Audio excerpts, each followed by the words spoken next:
كوات عم تأسينا يا وتكشف لي ماشي عند بعض الكسور قارتي يا رب تسلو كوباية سلام إلهي أنت اللي ما تبيها ونحريستو أنت داو عانا إلهي غوفة وديو وعفمان تقدر غسيه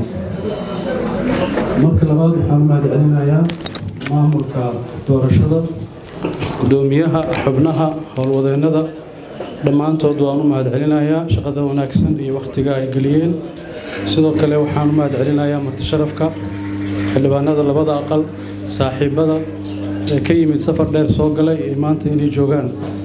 marqaati inay ka noqdaan u yimid ayagana si gaar ah u mahad celinayaa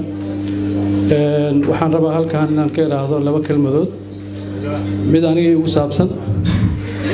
iyo mid ragga soo socda hadda banaanka taaga oo soo gali doona ku saabsan doorashooyinkii dalka ka dhacay kullayda inta aniga garaadkayga soo gaari karta waa doorashadii carto iyo wixii ka dambeeyay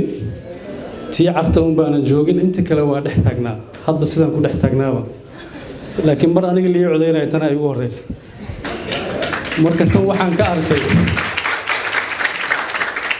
arkaan rabaa inaan u sheego qolooyin kaloo soo socda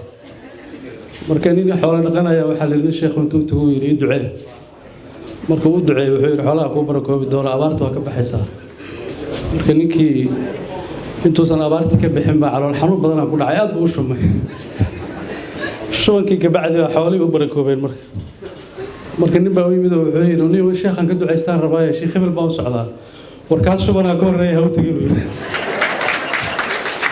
marka doorasho dad bal shuban baa ka horeeya loo adkaysto inta markii laga soo tago waxaan ilaahay ka rajaynayaa in xildhibaannimadan ay noqoto mid si sax ah u matasha dadka uu matalo ee tirsigeedu yahay eber 86 wuxuu noqon doonaa mid matalo beledweyne wuxuu noqon doonaa mid matalo hiiraan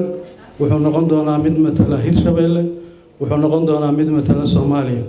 intaasba waa loogu adeegi doonaa walaashay Khadija Maxamed Diiriya taagan halkan